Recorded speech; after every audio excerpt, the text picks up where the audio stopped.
Hey y'all, it's Bart. Welcome to another episode of Soccer for Us.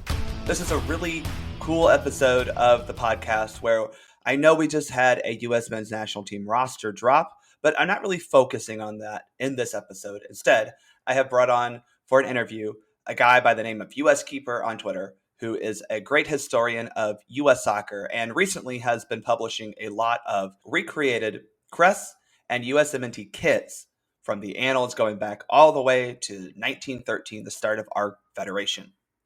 So we're going to do that first, and then we're going to talk about the 26-man roster that Greg Berhalter called in for friendlies in September. Before we do that, make sure you subscribe to Soccer Down Here so you get every piece of content that the SDH Network puts out. Make sure you follow the podcast on Twitter at Soccer for Us Pod. And if you want to support the podcast, go to buymeacoffee.com/Soccer for Us Pod. All right, let's get into this interview. Well, everyone, I am super excited and deeply honored to bring on one of the greatest voices on USMNT Twitter right now, and definitely the one doing the most interesting work, I think. We are welcoming on to the Soccer for Us Pod, USKeeper, who is not only just a great follow when it comes to U.S. men's national team takes, but also has been doing quite a bit of research into the history of U.S. soccer from both a crest and uniform identity. And he's going to talk about that with me here tonight. So USKeeper, thanks for joining me.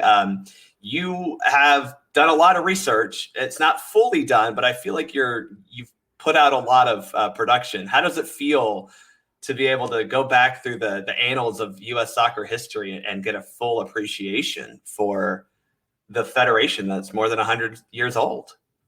Well, first, thanks for having me tonight. And it's a lot. It's very interesting, the process. I started dabbling a little bit of it, and you just slowly start to, unearth, some of these interesting images, because there's not a lot of history that exists with any of these sorts of things. So yeah. I just slowly just started to, come across this stuff, and I said, well, maybe I'll just keep the image of this for a later date, and then it started growing from there. Well, I think the term digging into or like uncovering these kind of random photos is really interesting because, as you mentioned, there's just not a whole lot of record keeping from that kind of stuff. I mean, just in general, U.S. soccer wasn't really when we had very little professional teams, let alone professional management of the federation for forever. So to be able to find all this stuff, I mean, it's got to feel like it's trying to find a needle in a haystack at some points. Well, it really is. But my again, I just kind of fell into it. Back in 2017, after they failed to qualify for the World Cup, I started wanting to get a little bit more history of the team, and there wasn't really a lot of information out there in one location.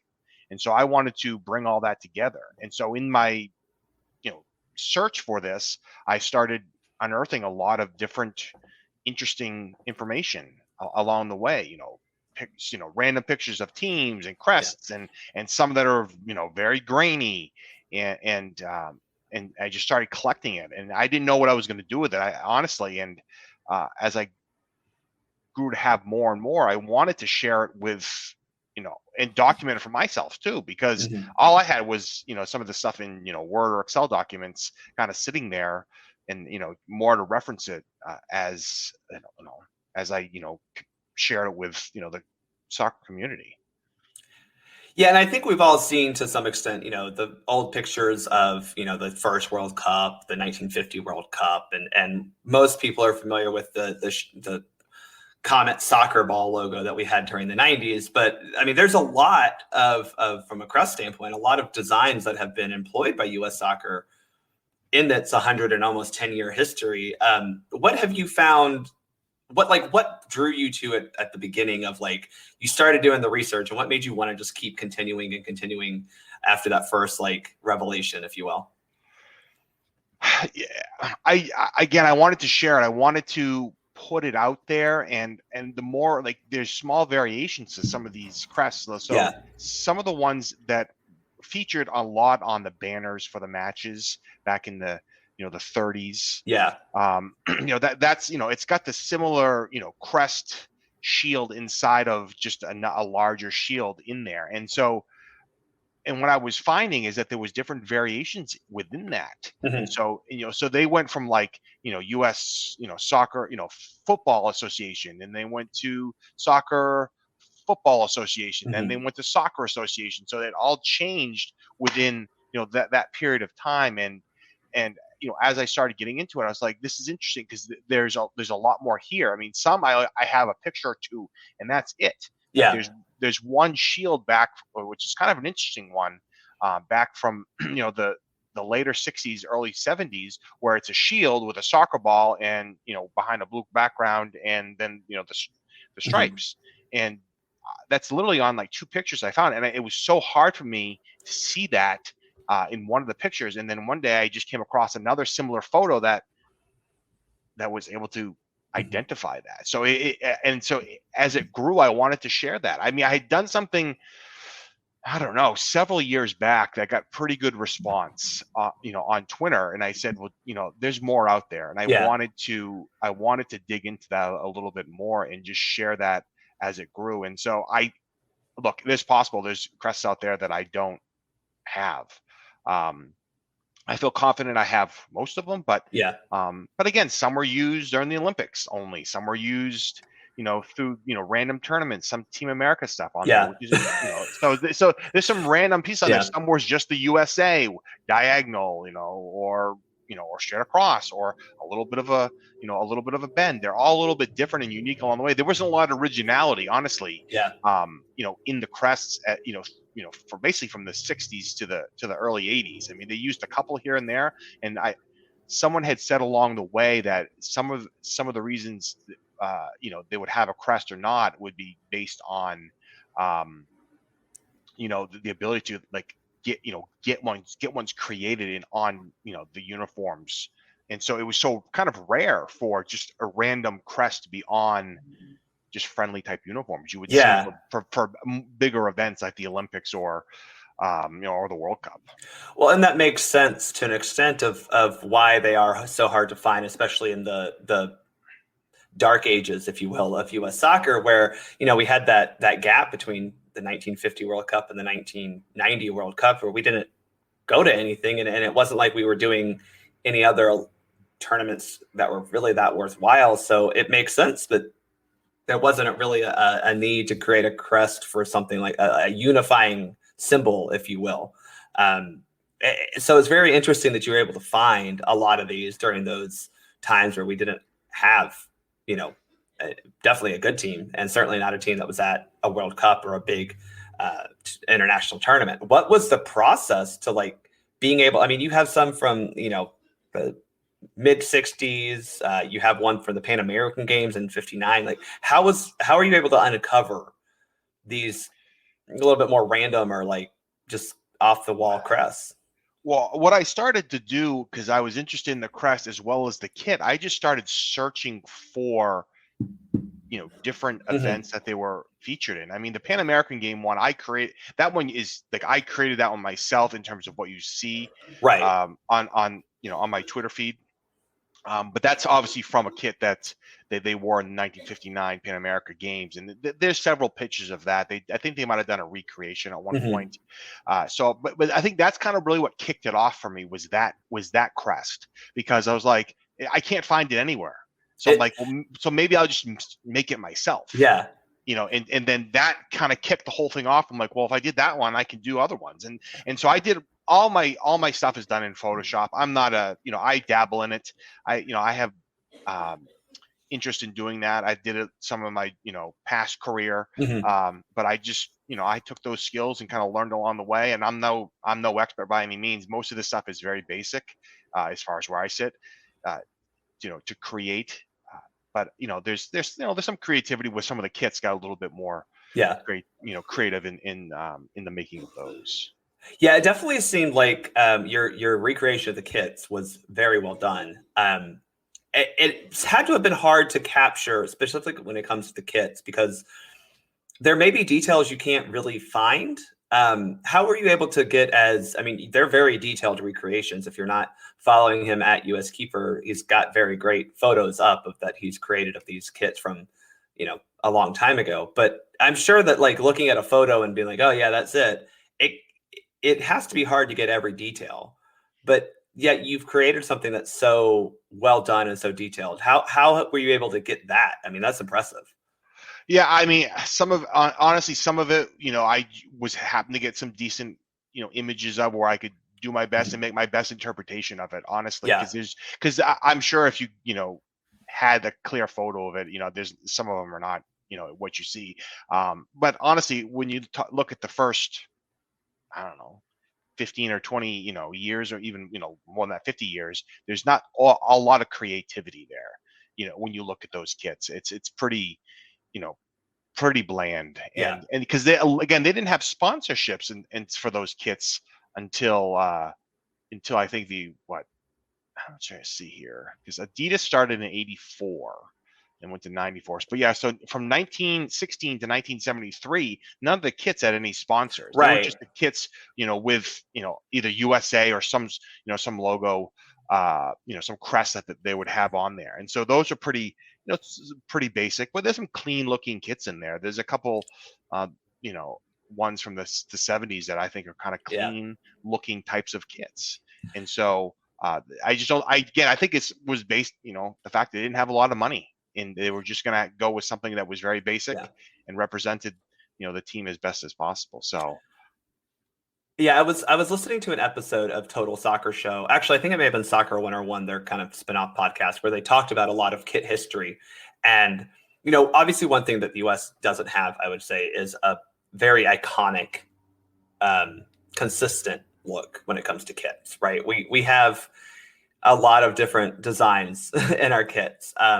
But they were saying on this episode that a lot of national teams, even especially national teams, actually is probably a better way to put it, they weren't as focused on making well-designed kits because it was a national team that played once every couple months and maybe once every 4 years at that. So it's very interesting to see that the US wasn't exactly far off from the rest of the world when it came to the fact that it wasn't until the '70s and really the '80s when Adidas took over that we had like kits that you can say like, oh yeah, these were made to actually look like a decent shirt that players could wear. What was the most fun part of being able to uncover all of these different kits? I mean, we have the plain white ones that we've seen at plenty of World Cups, but like there are a lot of cool looking ones out there. So what has been the most fun when you're looking through this kit history? seeing what the kit was used and worn for, like, looking back at, like, there's one from the '63 Pan American Games that just says USA Pan American, Mm-hmm. games on, Pan Am Games on it. So I mean, they really, I think finding out when they wore these. Now I'm sure there's other ones in here because they had so many variations. If you look at the kits from the '70s now, and I'm positive you can go back and find ones in that time range that that had different variations that I didn't count for. So was it a diagonal USA? Was it a rounded? Was it Right, certain fonts? Because they were so all over the map with that. And right. so and there was no way to properly account for that. So I tried my best to, you know, provide, the scope of pretty much what I was seeing. But there's ones out there that I just didn't document because the variations were so similar. And again, I'm sure someone can find other kits that I wasn't able to find along the way because it seemed like they used quite a few for Yeah. different events. One thing that I noticed, especially as we get past the 1950s and '60s, where it was a very just bland, like to be quite honest, maybe you had a sash, but we had a lot of red kits and a lot of red inner kits. And um, especially since I can remember really watching the US team, which is after the '98 World Cup, especially on the men's side, red hasn't been utilized pretty much at all. We've had a couple of kits that have had obviously the red and white Waldo kit we all know. We had the Gold Cups in 2017, and then we've had a couple of red kits recently. But I mean, there was a lot of red used throughout our history. Was that kind of shocking to you, or did that kind of confirm something that you already thought? No, it was a little shocking because considering how much they played Canada during that time, Yeah. and because there's some of that stuff I got off videos too, and so in some of the videos I honestly got fooled a few times because I thought Canada was wearing the red and it happened to be the United States. So yeah, they did use it a lot, and they kind of just went away from it. Yeah. And I like some of the red kits. I think there's something to that, but I just don't. Yeah, I'm not really. I mean, I think U.S. soccer, as it's very evident, likes the white on white. I mean, I think I can't remember what the number is, but because I am actually able to track most of the kits that U.S. has worn per match since at least the 90s. Okay. And so they've worn the white top for the vast majority of the matches, because for them it's their home kit which they'll wear, and then it's always the kit not always, but it's mostly the kit they would wear on the road. And because the unique kit or the identifying kit for their opponent would be one that they would wear at home. Right. And so that's kind of where the US felt that's their identity, was the white on white. Yeah. And that's not I don't particularly like that look. They clearly do. Yeah. I think it is one of the few things that I can definitely point to throughout the history of the United States men's national team kit, is that white is a very predominant color and very predominant shirt. And I prefer when they have some design elements with the white, but it definitely is. I mean, white is the one that you're going to see Americans wearing if you're watching the U.S. men's national team or the U.S. women's national team play. It's most likely going to be a white kit. But I think when we look at the rest of what would kind of make up an iconic look or a consistent look, or, we think of clubs and countries that have distinct, either be it color or at least, design elements. I mean, you think of Peru with the sash, you think of Argentina with the blue and white stripes. I mean, even to an extent, Mexico with the green, white, red. I don't think it's unfair to say we don't really have that outside of we wear a white shirt. Did you kind of find that throughout your research? Yeah, for the most part. I mean, I will say there are, and this is one of my favorites in the concept of it, is I love the sash with the red, white, and blue. That featured in a couple Olympics, that 59 Pan American Games. I just like that look, and they haven't done that since I think 59.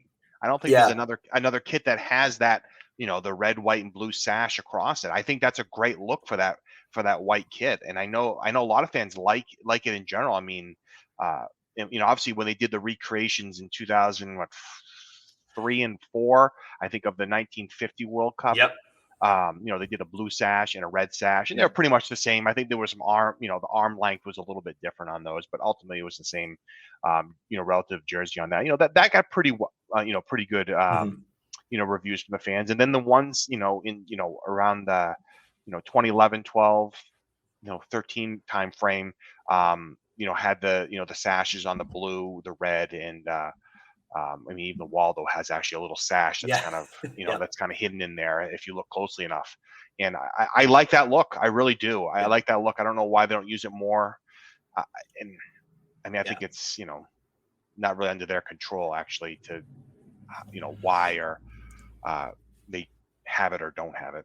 Let's dig into that a little bit, because I do think that's something, not to look forward too much, but obviously I think we've all seen the kits that are going to be worn at this upcoming World Cup. They are white. We have a white home kit, it seems, and there is a blue and a red element on it. But it just seems like Nike specifically has been so different with each of the World Cups we've had since 2010. Like the 2014 World Cup kits were very different than 2006. They weren't like that different. And even 2006 and 2002, I don't feel like they were drastically different, right? We kind of had a very similar theme going on through a Nike template, granted. But the 2014 edition was a pretty drastic departure. I mean, it was plain white. And then you had away kits that had a very different color scheme of the red, the light blue, and the bomb pop look. But when you're looking at what Nike and US Soccer do you think that the criticism of Nike that it's both not creative but also not consistent, is that fair? Or do you think that's both parties not doing the job well to give fans a kit that kind of represents the US in a timeless manner? Yeah, I don't, I've actually reached out to US Soccer to ask them about this. And the answer I got, and I'm hoping they're actually going to create a feature on this. I don't know if it's going to. I had asked them to provide that feedback to me, and I have a pretty good source there that was going to push that a feature. So it's either going to be a written feature or some sort of video feature that was kind of going to explain and show the fans the process of how kits are created, how kits are selected. Because I asked that question several years ago. I can't remember. I'm trying to remember when it was. It was several years ago. It was after 2018. But I'd asked the question because I was curious about how that selection process, existed. Because you come out with the 2017 Gold Cup kit? Yeah, it's my favorite kit. Yeah, the red and the blue stripe, those stars on the sleeves, my favorite kit. Yeah, it's great. It's a great kit. That thing sold out in like 2 days. Yep. When they put it on the market. So there's obviously an incentive to sell kits that fans are going to want to buy, but I don't know where that relationship is. I don't know who's making the decisions on, what to do, with these kits, because I think there's an opportunity next cycle to do something of that nature, to have a one-off kit for, maybe home, these home games are going to have that aren't going to really matter to anything. Yeah. If you want to get fans to them, maybe you create an incentive, say, look, we've got a special edition kit only sold, at this venue, or for this short period of time, or quantity amounts, and to redo that. I don't understand it. Again, I'm hoping they're going to do some feature on that as they release the kits, because my understanding is the plan is to have some sort of official rollout of this on one of the networks. I don't know if that's going to happen or not, but that was what I was told a couple weeks back. So I'm hoping we'll see that. I can't get a firm date on when this is going to happen. I was also led to believe the same, but I was also told that we'd see it like last week, and that hasn't happened either. So yeah, the 17th. I think the 17th for some reason stuck in my head, but that may not be right in terms of when we might officially hear that. But that is a Saturday. Yeah. So I could see that happening during a US Soccer or a MLS Soccer presentation. Yeah, the goal is intended to be that they will be wearing these kits, featuring them in the September window. But it's possible that doesn't happen either. So it's definitely, the kits this cycle are a little disappointing, and I do think that there's I have a theory, and this is probably super not relevant because who knows? We don't really have the answers. But you did see for the 2018 year the kits that we would have been wearing to the World Cup, and I wasn't a huge fan of them, but you did see a pretty good look. You had the horizontal stripes, the hoops, if you will, that were kind of cut off from a sash-ish angle. That seemed to be a continuation of the stripes look that we even had at that 2017 World Cup or Gold Cup. So I was hoping that would be a kind of a sign of changes from US Soccer, of like, okay, and I guess Nike, of, okay, yeah, we like the stripes, let's keep the stripes. And we didn't see them after that. We saw them during this World Cup qualifying cycle. We saw the, whatever you call those stripes. But it just seems like there's been, throughout our history, there's not a consistent, a true identity. It's just, well, we have a white shirt. Do you think that has hurt U.S. Soccer's presence on the world stage? That's a big question to ask, but is that a negative, you think, or is that something that's not really that big of a deal? I don't know if it's hurt it, but it's pretty evident when you see Brazil who it is. Right. You know what I mean? Like if you've seen, soccer, Brazil's, jerseys, Italy's jerseys, they stand out. There's no question who it is. Right. And I think that's important, but I don't know what the real incentive is, because if you want people to buy your jerseys, then you can roll them out there. And I get why, Nike or even US Soccer would say, hey, we're going to have a different jersey for every cycle.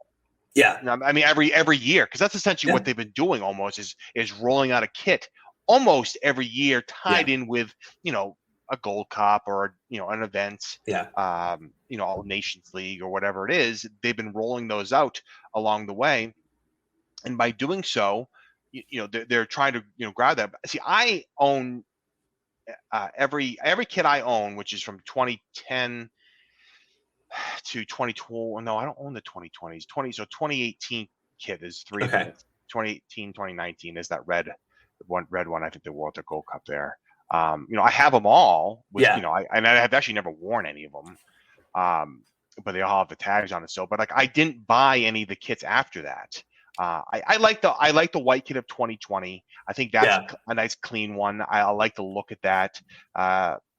Navy shorts with that, sign me up all day long. I think that was a beautiful looking, clean look, but I don't think it's a home look for us, personally.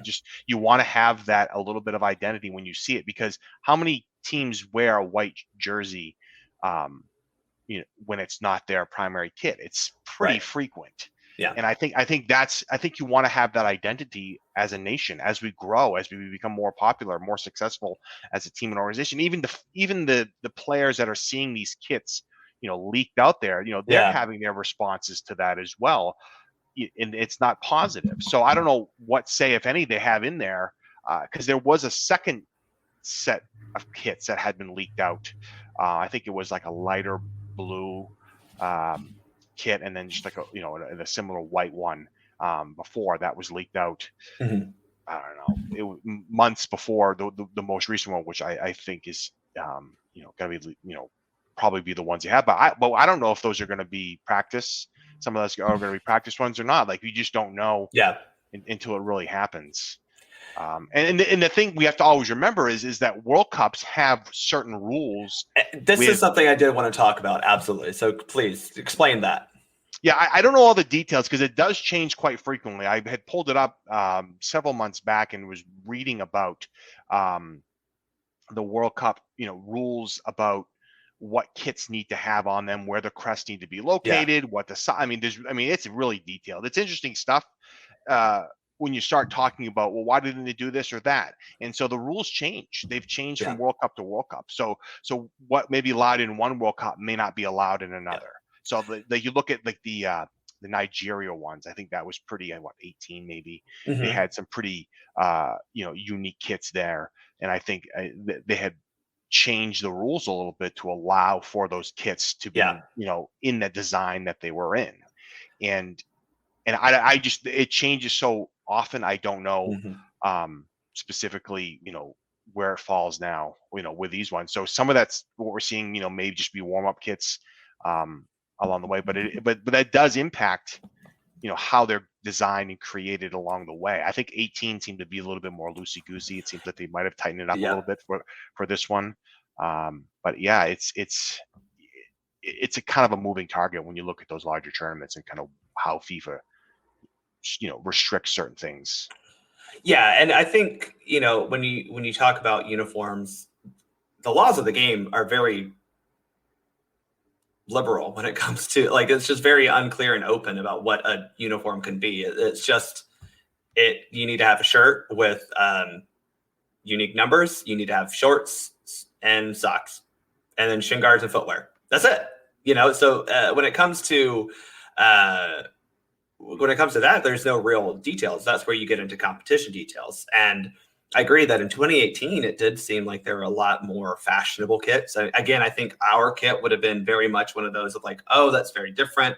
The white with the red and blue stripes would have been very different, but maybe not allowed during this World Cup, just because, as you said, they do change. And maybe there were issues with teams wearing, quote, light colored jerseys that didn't really distinguish themselves from a dark colored jersey, because obviously that's the goal, right? You have to have two contrasting jerseys on the field in theory. And so maybe that also inhibits when we're talking about jersey design of like, well, the Waldo is great, but when you have a white shirt with a bunch of red stripes across it, does that not conflate? Now we're looking at, well, what if you're playing a team that has red and white jerseys? Well, what are they going to wear? So I think that's something that definitely has to go into consideration when we're evaluating a jersey. But I still think it's fair to say that U.S. Soccer has missed the mark on the ones coming up for this World Cup.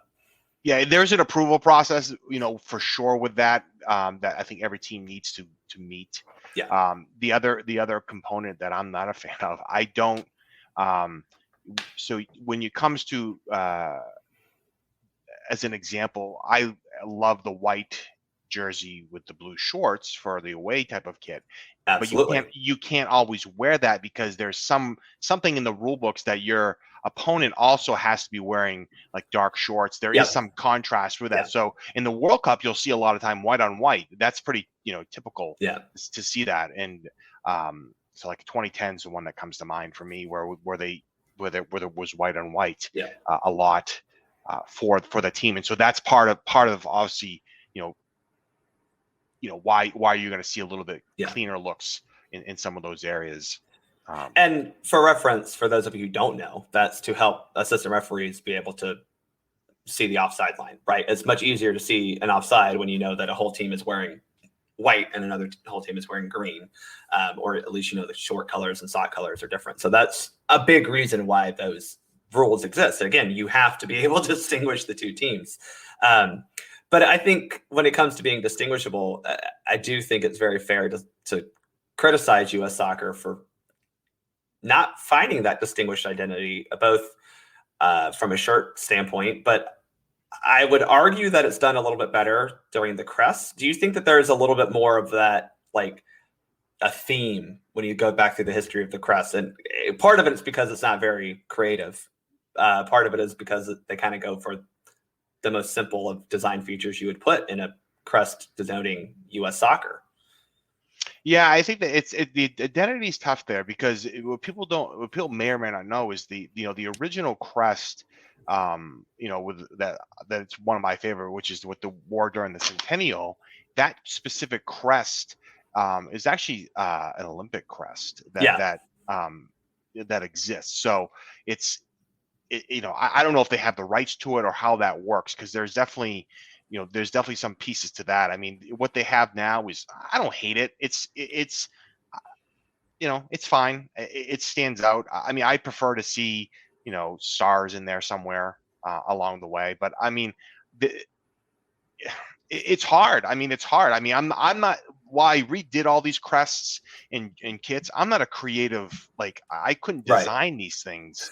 And do that sort of thing, because there is something that goes into that. There is some sort of uniqueness, to that. I mean, there's not a huge amount of originality between other countries. If you look back at like the '94 World Cup, like look at like Romania. I mean, their kit was essentially what the U.S. wore, in the the early '90s, where they had the the 3 bars on the side or are coming off the chest, and so there wasn't a lot of originality, even between them. They're the same. Like I which one of my favorites from the '80s is the 1988 one, which is a Olympic kit as well as used for other matches.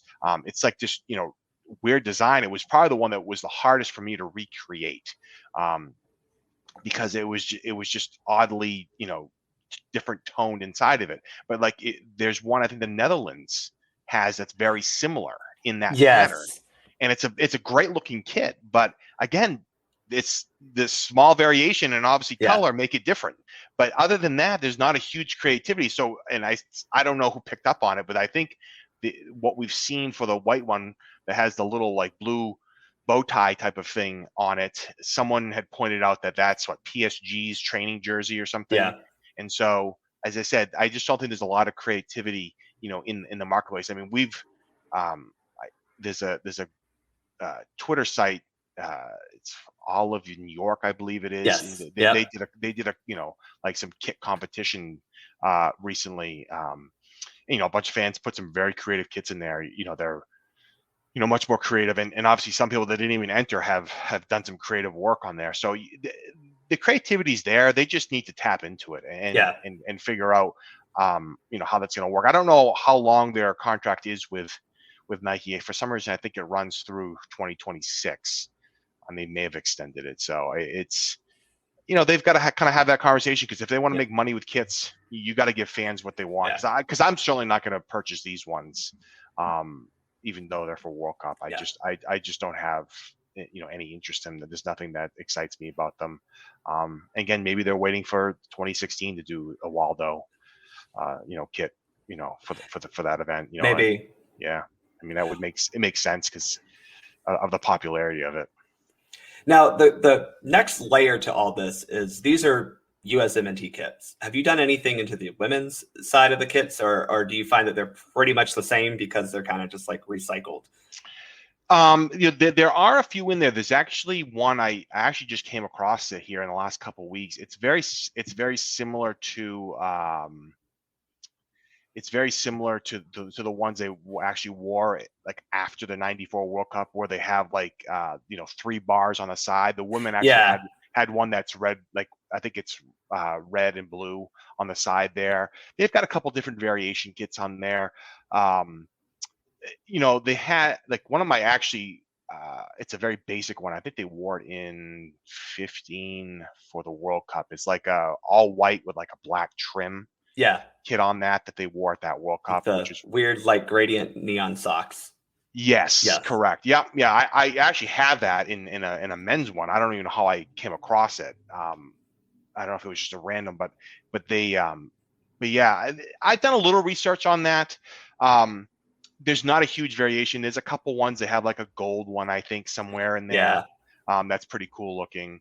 I haven't done, but I have not done as extensive research because it takes a lot of time to do this. Like this kind of all came together very quickly here. And there's literally ones I found as I was doing, these projects, because I said, well, I know I can hit, the first, 16 to 73, the non sponsored kits, Yeah. not a problem.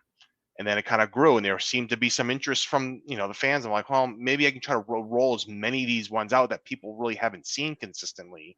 Because obviously I haven't done the most recent set, but I'm not sure I will, because all those are pretty well known. I might do it just from a documentation perspective, just to have everything in there, but I'm not sure I'll recreate those because they already exist in most forms. I had to recreate some. For like there was some ones for the was it 97, I think they did a youth tournaments, were a couple different ones that had like smaller inside on there, which are kind of cool.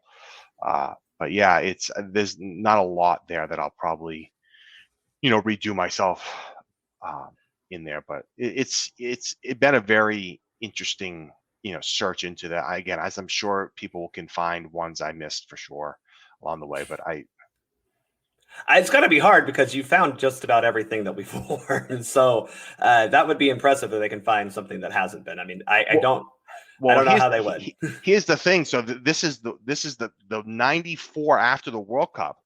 I've been stumped on this for quite a while, and there's a couple grainy videos that have a couple of the ones there, and I'm like that I said the stripes are in the wrong spot.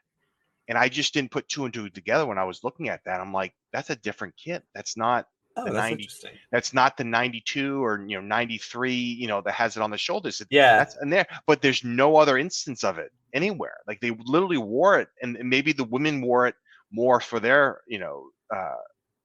matches at that time. But yeah, there's like very little on that, and so it's a match or 2 at the absolute most. For those specific ones, and why they decided not to wear the World Cup ones, I will never know, because kind of run that streak out typically, or a little bit. Yeah. Well, I do know that, at least from what I've been told, is that the women will get new uniforms, obviously, for the 2023 World Cup, as they've been doing, is getting their own uniforms for each World Cup. But been told those will debut probably in January or February of next year. So the likelihood that the women wear these kits for long is very low. Oh, interesting. Yeah. So definitely should see them in October. And I think they have friendlies in November as well. But probably by the She Believes Cup of next year, they will not be wearing the kits that are going to be released soon. Yeah, there's definitely some gaps, where they haven't worn very often, or at all, for that matter. I mean, because of the timing, and the timing on this obviously is 6 months between World Cups. So that's usually not the case. and I'm sure they're going to want to try to get the best bang for their buck Yeah. out of their jerseys. But sometimes they, I mean, for most everything else, they do share the kits, though. I will say the Yeah. World Cups is probably generally where we do see Which is the most. probably a good idea, I would say. I think that's fair to give each team their own World Cup kit, because that's their tournament. Let those players Oh, shine absolutely. and those unique kits. Absolutely. I said that 2015 white one it's very cool Yeah. because even the crest is all is all black Yep. on there, so it's well done. It's clean. It's Yeah. nothing real fancy with it, but it's just it meets the World Cup criteria for sure. I specifically remember too the 2011s when we had it was dark gray, that like charcoal slate that kind of I think the men had worn at that point in time too, but the women got a different kit for the World Cup and it was still that color, and it was like it was very different to see. The women's kits have definitely been a little bit more adventurous, especially toward World Cup time. Yeah, I do remember that one. For sure, that was definitely unique. And that's the thing. I think there's nothing wrong with having for the events to have a little bit something different, but that uniqueness, as we talked, and that making sure you have that Yep. identity, I think overall is important, and I think they can. I'm hoping they start to realize that Yeah. as it grows, because it's definitely something fans are thirsting for. I think this is just my, I guess, quick take on what our kit designs could be, is I think there's a valid reason to have and continue the white jersey as your home kit. I don't love it. I'm with you, but like that is the identity that we have created. And I do like that I know the 2019 World Cup, and as you said, the 2020 whites, the nice cuff design, the collar design, it's very simple, but very like, okay, this is a classy looking shirt for the team. But it allows you to be a little bit more adventurous with the secondary or even a third jersey. And I would appreciate if US Soccer could give us that. I mean, I think they're trying to do that with these World Cup kits where you have a pretty basic white jersey and the blue is a little different. But if you were to be consulting with Nike or US Soccer and they were to say, hey, USKeeper, going to bring you in, help us design let's just go 2026 World Cup kits. What would be like 2 or 3 just defining features or elements on the kit that you would say, this is what we should have? Because from a historical perspective, we've used it. I think that it looks the coolest. And I think it would sell the most. So what would those kind of like design elements be? Yeah, I mean, I like if you're talking about the white, we'll start with the white. I like a blue collar, blue Yeah. cuffs. And then I'm going to go with a sash on that. I like Yeah. the red, white, and blue sash. I want to see that again. It's very surprising they haven't done that. I think it's a great look on that. That being said, if you actually look back, I think they only did that for the Pan American game in the Olympics. So maybe maybe that's part of it too. But because I don't think there's that one that has it that's not in there. But something like that would be kind of nice to see a little bit. But maybe that doesn't meet the World Cup piece of it. But I do like a little bit of variation. I don't want all white. I mean, you could do a blue and red, on the cuff, the arm. Yeah. You could maybe do it around. You could do it around the collar too, something like that. For home, I think you could do blue as well. But I think you can. As I said, some of my favorites are that 2011, 12, 13, range. I just like the looks of those kits. I like the sashes on those. I just think you keep it simple for the most part. Yeah. I really, you keep it clean. Some of the clean looking kits, I think really, are, but it's gaining that identity. And maybe the identity is as simple as having a crest that does that for you. You know what I mean? Maybe you can get away with, a crest that stands out. You can see the stars and stripes or whatever it is that stands out over everything else along the way. So it's really, I said, I'm not a creative person when it comes to those sorts of things. I know what I like. And some of the more simple designs, I think, go a long way, because you kind of lose track a little bit sometimes with getting overly creative with those sorts of things. What works. I mean, Mexico has, ones that are, again, what it is when you see it. You know what I Yeah. mean? And obviously we play them a lot, so I think that's a little bit easier for us to identify. But they've got some unique ones too that I'm not a huge fan of. Yeah. Where that's a little harder to identify. So, yeah, I mean, I like the concept of keeping that, and if they want to mess around with the thirds, and make those the unique kits, I think, that a lot of fans would agree that's fine to do that. But again, I think it's about money at the end of the day. They roll Yeah. out so many of these kits so often. It's pretty much every year. And usually on that, third year, which is a Gold Cup year, the second Gold Cup year is where you see, a kind of a unique special Yeah. red one, which has been kind of the norm recently for U.S. soccer to be doing that. And those are nice too. I mean, that 2021 one is a different design, but Yeah. it's not horrible by any means. So. Well, I appreciate all the work you put into this, because it is, again, for someone like me who works in branding and works in marketing and works in trying to cultivate brand identities. It's very cool to see the history of what our brand, if you will, as U.S. Soccer has looked like, because whether we like it or not, what you're wearing on the field is often the brand that you're associated with. So I'm very thankful for all the work you put into it, and it's very interesting. And just thankful that you came on to the podcast to kind of explain everything and give your thoughts and processes. It's been wildly revealing and entertaining, and really, again, all the work you're doing is just so enlightening, and it does help color literally the history of U.S. soccer. Well, I appreciate that. Yeah, it's been enjoyable doing that. I'm actually maybe stupidly working on looking to do the goalkeeper kits. Oh, mind you, don't get too excited, because they're pretty boring for quite a while. They're pretty boring now, to be quite honest. Yeah, I mean, so I don't know how far I'll get into it. There's some unique ones along the way. I do want to say though, with the Crest project, I was on a very high level. More for me, this was, I don't know, a couple of years ago, and I got a huge response on Twitter, as I mentioned earlier, and literally like 2 or 3 days before I posted my most recent Crest history, Fox Soccer did one for U.S. Soccer, Yeah. and they literally stole the images from what I had created. Really?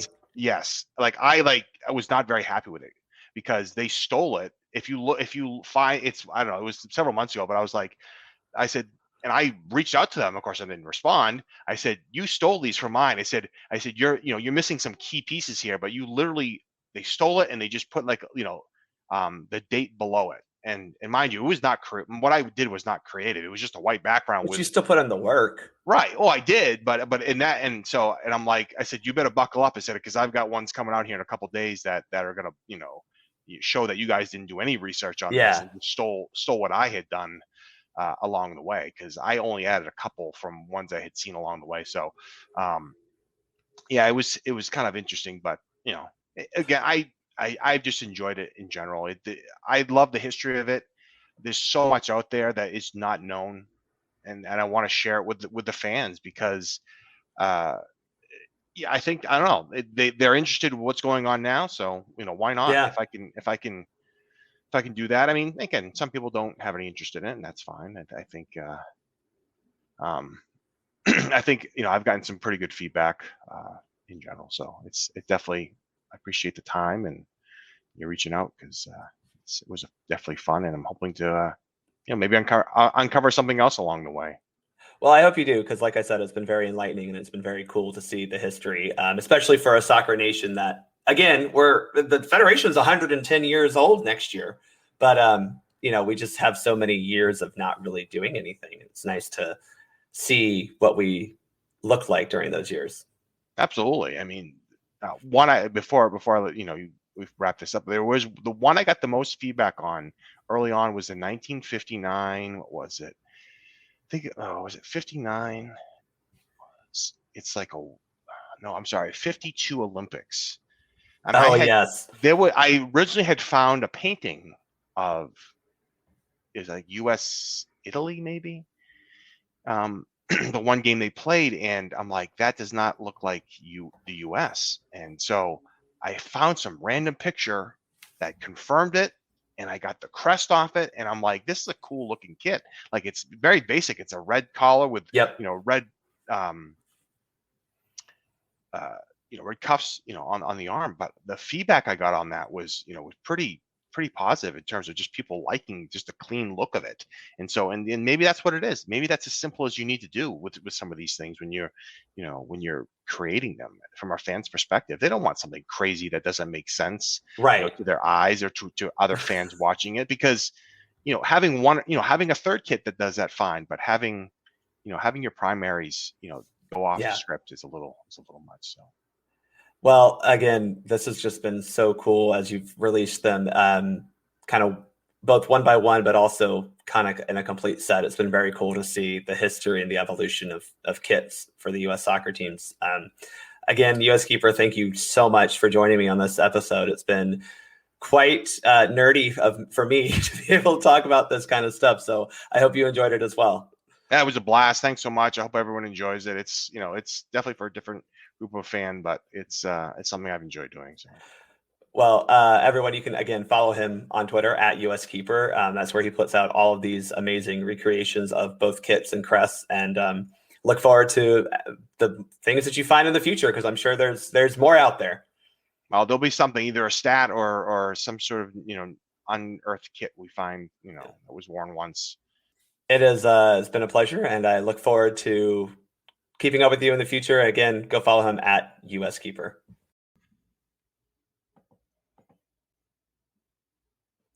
Well, thanks again to USKeeper for joining me on this podcast. I know I enjoyed nerding out with him and talking about the brand identity that U.S. soccer has had over the century plus of time that they've been playing soccer. So again, give him a follow on Twitter at USKeeper. He has a lot of great content, not just these recreations of kits and crests.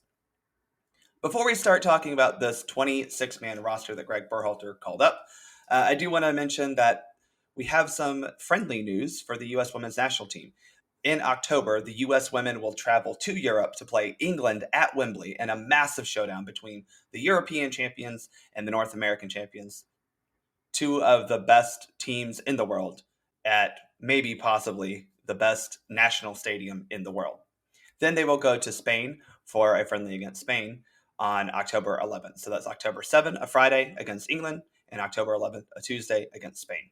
Then in November, they're calling, again, one of the best nations in the world, to the United States to play a couple of friendlies. They're going to host Germany in Fort Lauderdale on November 10th, and then host Germany in Harrison, New Jersey on November 13th. So 3 massive teams that the U.S. will be playing this fall as they really start focusing on preparation for the 2023 Women's World Cup next summer in Australia. It's going to be great. I very much am looking forward to those friendlies, maybe going to the one in Fort Lauderdale. All right, now that we've got all that stuff out of the way, let's talk about why you probably are tuning into this podcast. It's the 26-man roster that Greg Berhalter called in for the U.S. men's national team's para-friendlies in Europe in September. They will be playing Japan on September 23rd. It's an 8:25 kickoff here in the States. And then they play Saudi Arabia on Tuesday, September 27th, a 2 p.m. kickoff here at home. Both of these are played at basically neutral sites in Spain and Germany. A good opportunity just to get European-based players together for both Japan and the United States, and also for Saudi Arabia. Not a super far trip for them, but makes a lot of sense to play these 2 teams ahead of the World Cup because they're World Cup teams. And this will be some good competition as the U.S. can finally weed out some of the final couple of players and decide on the final couple of cuts or inclusions for the World Cup roster, which is what I think the purpose of this roster is. Now, I tried to record with Caleb Cook of USMNT Corner earlier this week. Unfortunately, every single piece of technology that we tried to use somehow failed us. So I'm doing this on my own to make sure we just get this roster episode out, and more importantly, get the episode with USMNT Keeper out. Caleb will be back on the podcast after these friendlies to talk about what we learned, and more importantly, talk about what we know about how the roster will look for the World Cup in November. So again, this roster is 26 players.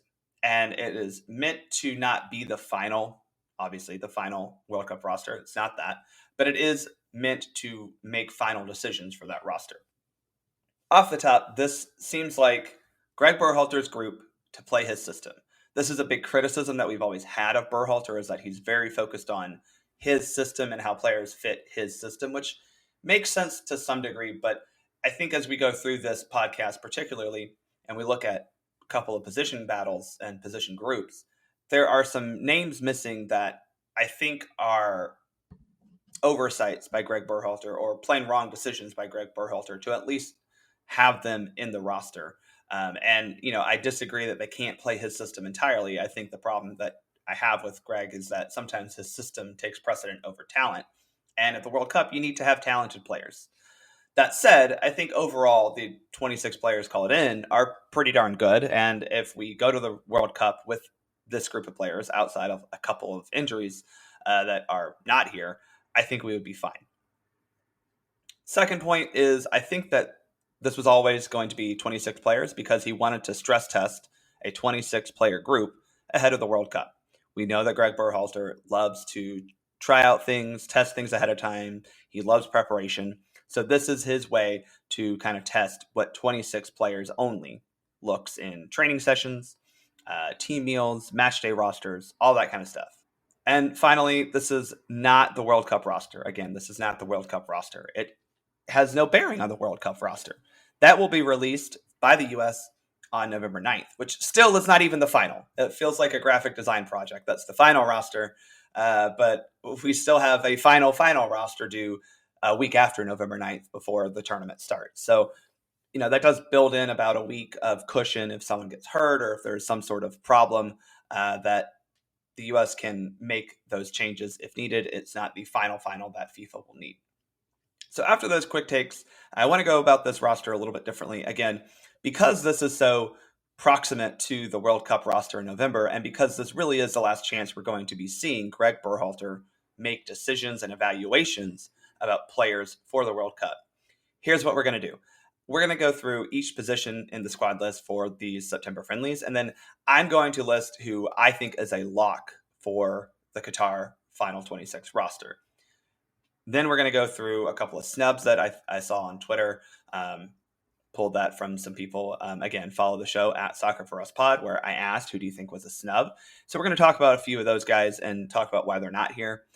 Maybe in a couple of cases why they should be here, but mostly it's an explanation of why they're not here. And then at the end, give a final kind of overview of what this window looks like. So let's start with the goalkeepers. We'll start in the back. We have Ethan Horvath from Luton Town, Sean Johnson from New York City FC, and Matt Turner from Arsenal. Now, obviously, Zach Steffen is not here because he is hurt.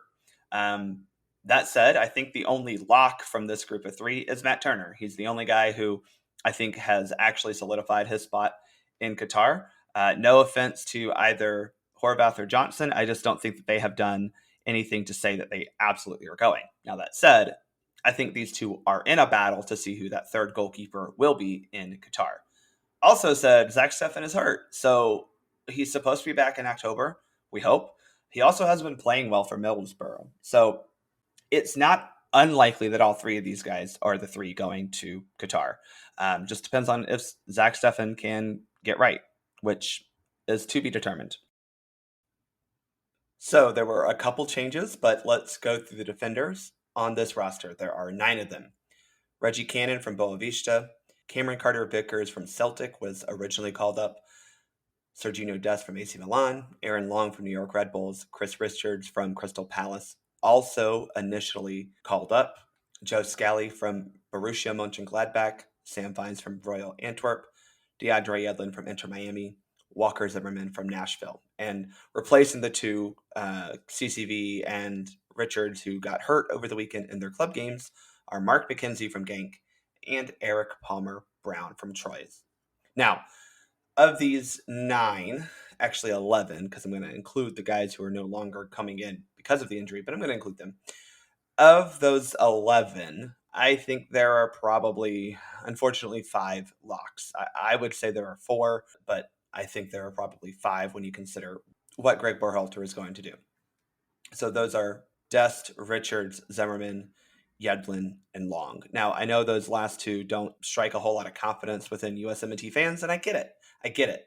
But I think Greg really likes them. Yedlin obviously is going to be the only player in this squad, most likely the only player at Qatar who has World Cup experience, and that is valuable to some extent. Aaron Long is someone who Greg Berhalter just ultimately trusts. We joke about the love affair that they have, but it is very clear that Greg Berhalter trusts Aaron Long and does rate him highly, especially higher than a lot of guys who he has called in before. What concerns me is that Aaron Long and Walker Zimmerman are likely to be the first choice center back pairing during this camp.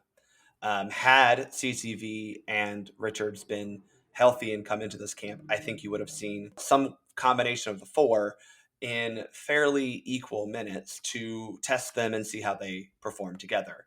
Now, I just don't know if Eric Palmer Brown or Mark McKenzie will be able to find meaningful minutes on the field. I'm still hoping that they can start one of the two friendlies. I'm really also hoping that Mark McKenzie does get some good time. I don't rate him as highly as some of the other guys, but I still think that both Eric Palmer Brown and Mark McKenzie are now finding themselves fighting for that final spot at the Qatar World Cup this camp. I mean, this was going to be CCV's time to really uh, stamp his place in this squad. You know, he was chosen over EPB and Mark McKenzie, two guys who appeared during World Cup qualifying. CCV did not.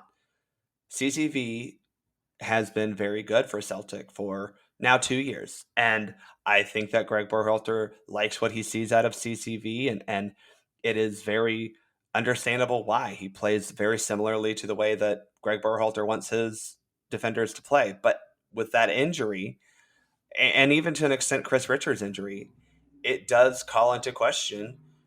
We don't know how serious they are, first off, but now we've got two more guys who can make a case in Greg Berhalter's eyes up close just 2 months before, not even 2 months, a month and a half before he has to turn in a final World Cup roster. So both Eric Palmer Brown and Mark McKenzie have a fortuitous opportunity at the expense of some bad luck for both Richards and CCV. And so I really think they're going to be in a position battle for spot number 4 at center back for the Qatar World Cup this November. Now, that could be a position battle with CCV. It could be a position battle of that. Maybe they're spots 3 and 4 if both Zimmerman and Long go. I'm still very high on Chris Richards. If he's healthy, I think he should be there. But, you know, again, these guys are relatively unproven. I mean, Richards only has 8 caps. So it's something that is unsettling when it turns when you talk about the status of the roster. But I think that EPP and McKenzie are good center backs. I am very high on Eric Palmer Brown, and I would like to see them both get significant minutes this camp. Also, I think that you're going to be seeing a position battle for what is ultimately the fourth, and according to what Greg's bringing in for this camp, maybe the fifth is what it is, fifth fullback. So we know that Jedi Robinson, if healthy, is going to Qatar. We know that Sergino Dest, if healthy, is going to Qatar. I said I think Yedlin is going no matter what, and I'm okay with that to some extent. So the question now becomes, are you bringing 5 total fullbacks, or are you only bringing 4 and adding that 26th player to another one of those positions higher up the field? What Sam Vines, Joe Scally, and Reggie Cannon have to do in this camp, especially for Scally and Cannon, is prove that they're worth bringing an extra right back. I mean, I've already said I think 2 are locked. So I think Scally has the added advantage against all of them for being able to play both right and left back. Berhalter said in his press conference he has no problem playing an opposite-footed fullback on that left side, so a right-footed player on the left side at fullback. We've done it with Dest. Scally did it last in the summer. The question is, can Joe Scally prove to be just a reliable and effective enough defender? Because that's where Reggie Cannon has cemented his place in Berhalter's eyes as a very reliable guy. Also, Sam Vines right now seems to be the only legit option as a true left back to back up Jedi Robinson. So, can he show that he is good enough to deputize? Obviously, he is not the same player as Jedi, but can he say, hey, I actually play with my left foot? I am a left sided fullback. I am a true left fullback. Put me in, coach. So, that position grouping is going to be very interesting because I don't know how many fullbacks he'll actually bring to Qatar.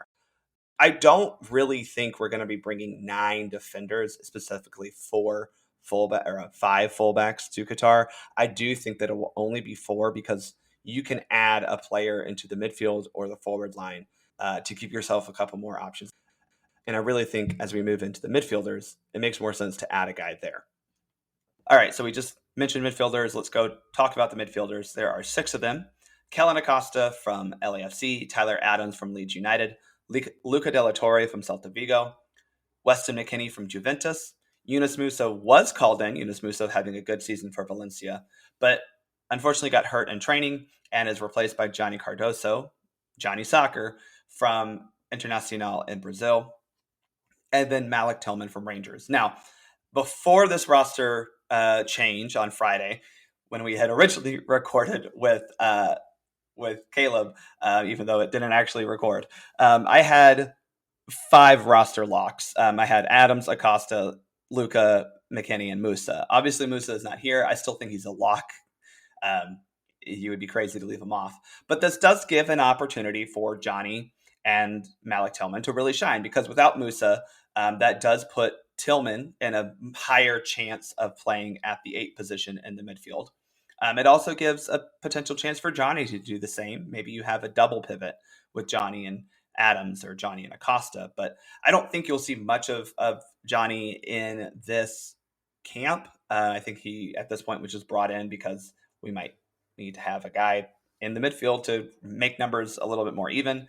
That said, it's a positive that Berhalter brought him in, and he praised him very much in the press conference after this roster drop, before he even knew that Musa was going to get hurt. I think that means that Johnny is definitely in that. I think it's 35, the list of 35 that U.S. Soccer is going to have to provisionally submit to FIFA, and that'll be the pool that they choose players from for the final 26. So I think that's a positive for Johnny. I think it does indicate that Greg likes what he sees, even though I don't, and I agree with Greg in this. I don't know if he's quite there yet.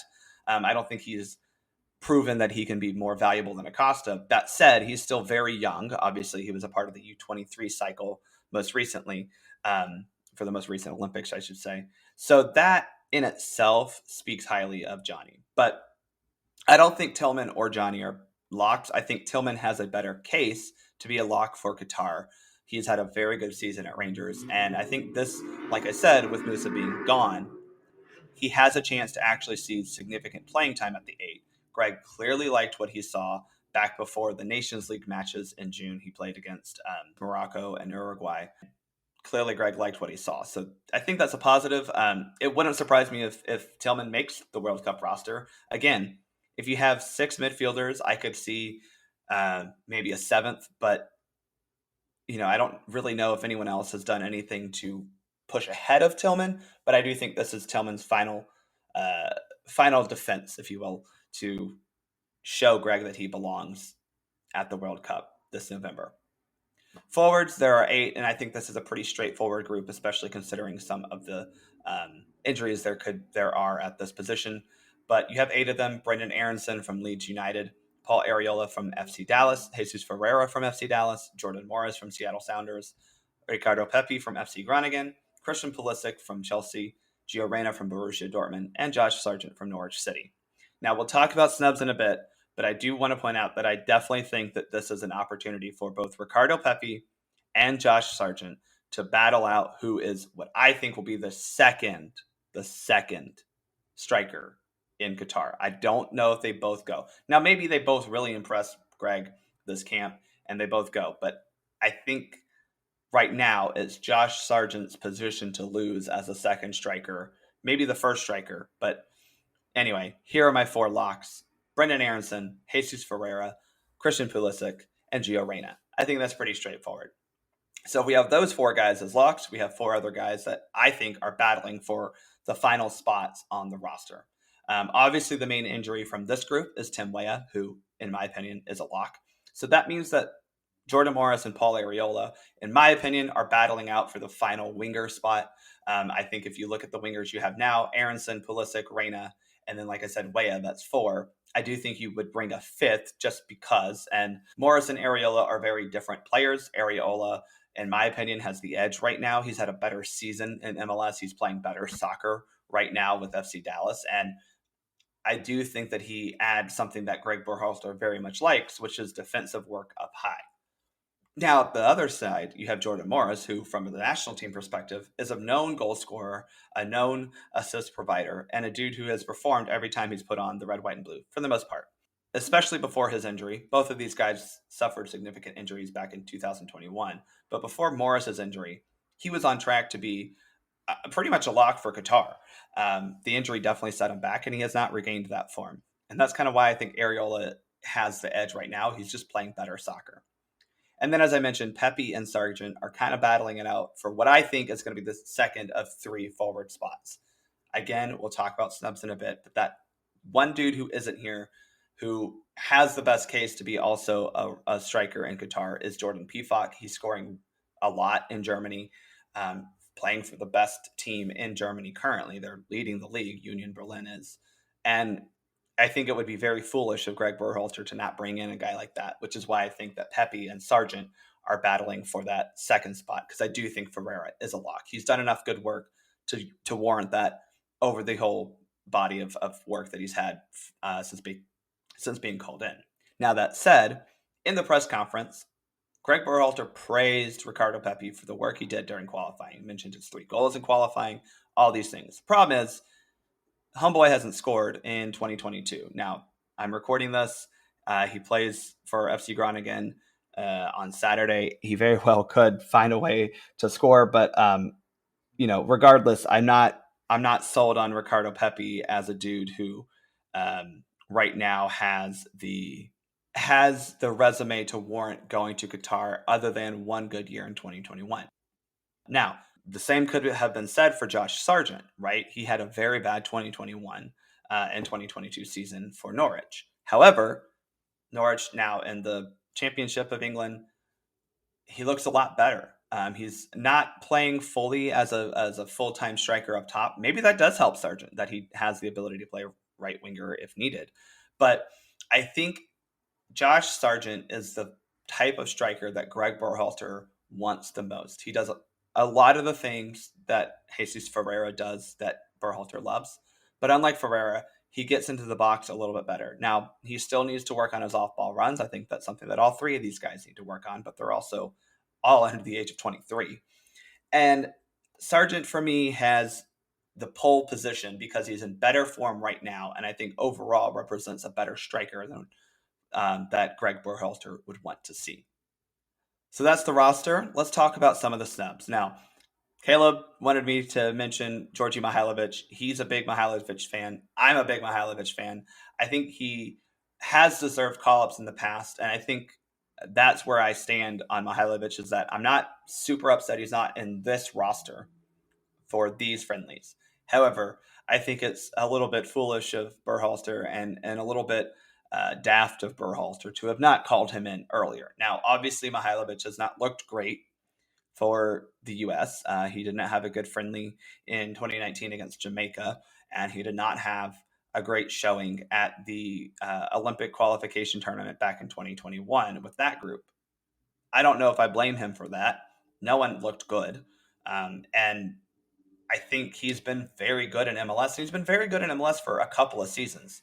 It's not that MLS is bad. It's just that it's easy for players, especially offensive players, to look good in MLS because defensively the league is just not as strong.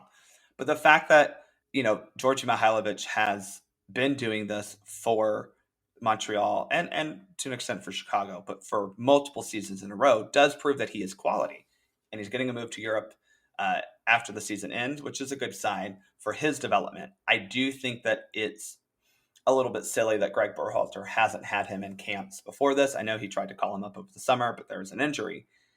It shouldn't have been that. He should have already been in this camp or been in camps before. And that way he could have had a better, maybe a better case over like Malik Tillman that he deserves a spot in this attacking midfield role. But other than Tillman, and I think he's probably better than Johnny, but they're not the same positionally. But other than Tillman, I don't really see any midfielder that we have that is on this roster that Mihailovic is better than. And that's kind of what I look for in snubs is that are you better than the people on this roster? Now, the next guy I think might be better, and that's Eric Palmer Brown. He's had a couple of seasons now in the first division, Ligue 1 in France. He has been, I think, showing that he is a very calm presence on the ball, a very astute defender who has athleticism, who has game intelligence. To me, he's better than Aaron Long, and I'd much rather have EPB in this camp to battle for a spot than Aaron Long. I'm sorry, I don't think Aaron Long is at the level that he used to be, and that's not bashing Aaron Long. It's just the fact he hasn't had a great season in MLS. The Achilles injury really did him in, and I don't think he's regained as much pace as he had before. I don't think he's slow by any stretch. That clip of him on Twitter getting burned by I want to say it was a Barcelona player, and it was just like Aaron Long was matching him. I mean, he was a step behind him, but he was with him the whole way, and ended up forcing not that player to have a shot, and ended up allowing the rest of his defensive teammates to get back and defend a cross. I don't think that was a good clip of showing that Aaron Long is finished. There are many other examples of Aaron Long getting beat, going in for a challenge and not winning it, and then getting turned and easily blown by. And that's what's been concerning for me for Aaron Long, because we know that Greg Berhalter likes to play his high press. We'll talk about that in a couple of positions, but we know that Greg Berhalter likes to play high up the field, and he likes to have defenders who can, pressure high up the field, recover. I don't think Aaron Long has been consistent enough in winning those challenges or recovering. So that's why I would want Eric Palmer Brown in this camp. I think he's a better defender than Aaron Long. But at the same time, Aaron Long has a lot of cachet with Greg Berhalter that EPB just doesn't. They were both brought in for the final window of World Cup qualifying, and I do think that it was clear that Berhalter preferred Long. The next guy is James Sands, and to be quite honest, he ain't there yet. He's not better than any of the center backs that are called up under this camp. I know, especially now with Johnny, I don't think he's better than any of the three potential defensive midfielders that are called up with Adams, Acosta, and Johnny. He maybe is a little bit better than Johnny. Maybe. I don't buy that. He's just not ready. Gaga Slonina is one that got a shout when I asked Twitter who was a snub. I got to be honest, it's okay that Gaga Slonina is not here. I don't think he's better than Sean Johnson. Sean Johnson has better face value numbers. I think Gaga has some slightly better underlying numbers. I do think that has more to do with the fact that he's playing on a worse team than Sean Johnson. But Johnson is the reigning MLS Cup winning goalkeeper and the reigning Campeones Cup goalkeeper. He's been a stalwart goalkeeper in MLS for a very long time. And he hasn't done anything that should tell me that he's a worse keeper than Gaga Slonina. Also, and I mean this sincerely, we don't have to just pick the guy because he's young. That's been the argument for Gaga is, oh, well, the third goalkeeper won't play, so why not bring in a guy who's going to be a future of the national team? That's fine. Here's the reality, though. The future of goalkeeping for the national team is still Matt Turner and Zach Steffen. They're going to be 31 and 32 for 2026, which is a prime age for an international goalkeeper. Gaga Slonina is not starting next cycle, y'all. Maybe he gets to that point soon, but he's not, like right now, I don't see him as a starter for next cycle either. We still have goalkeepers who are approaching the prime of their careers and will be, still in that prime when we host the World Cup in 4 years. Gaga is a very good goalkeeper right now. He still has a lot of things he needs to work on. His passing out of the back is still not very good. He's still making young mistakes when it comes to commanding his box. And, I think that he is just one of those guys to Keep tabs on him for the future, but the future does not have to be now. Sean Johnson is a better goalkeeper and has been a better goalkeeper for longer, and that's okay to say. Not every 18-year-old is better than the 30-year-old that they're trying to go against. It's just not how it works, especially at the goalkeeping position. I'm going to wrap these guys up with these two, okay? Tim Ream, John Brooks. Now, Tim Ream, I kind of cast out of the national team picture last year after the Nations League. I didn't think he was ready. He wasn't fast at all. He wasn't performing well for the national team, and he was a defensive liability.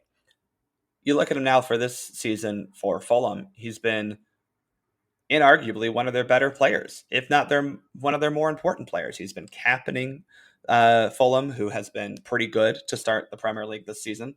Certainly not the typical Fulham, looking at a relegation battle.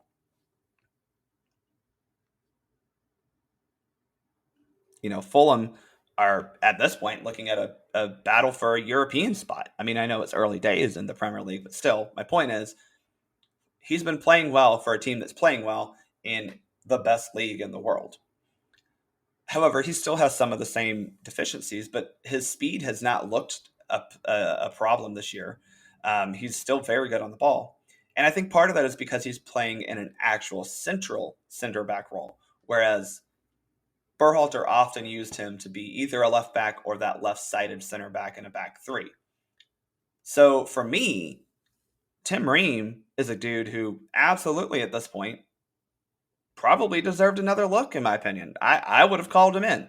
That said, I understand that this was only ever going to be 26 players. So if you see Aaron Long and CCV as the guys that you want to bring to Qatar, there's no need to bring in Tim Ream for just a handshake and a couple of training sessions. And the same can be said for John Brooks. And Greg Berhalter said the same thing about Ream that he has been saying about John Brooks. He doesn't trust them to defend in a very high, aggressive defensive line. And I think those are fair criticisms. I just disagree with Berhalter thinking that's the only possible way to play soccer. Again, this is where he values system over individual talent. And he doesn't want to try to make his system fit the best players he has. And I think that's a real miss from Berhalter. But that's why Ream and John Brooks aren't in this roster. The last one is Jordan Pefok. In my opinion, he should have been here.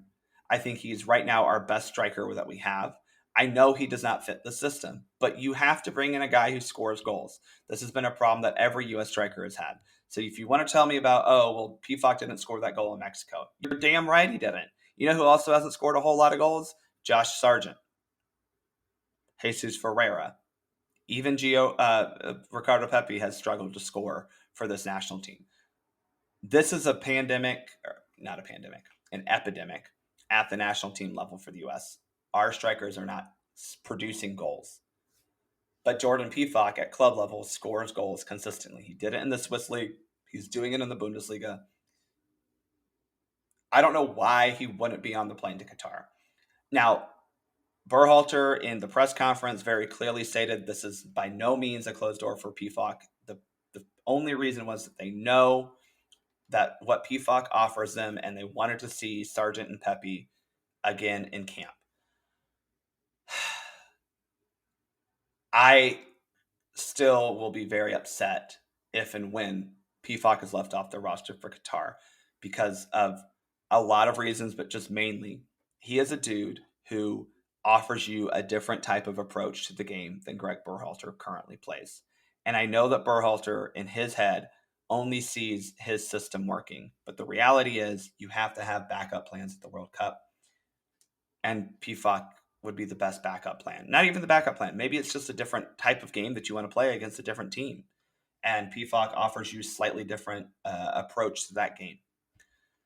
But I think it's really foolish. I'm just going to keep using that word, foolish, of Berhalter to not see what Pefok can bring to his national team, to the U.S. national team.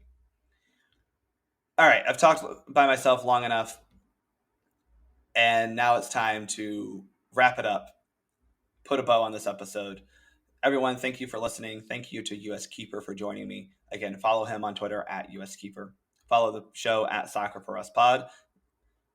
Make sure you subscribe to Soccer Down Here on all your favorite podcatchers. And if you want to support the show, please go to buymeacoffee.com/soccerforuspod.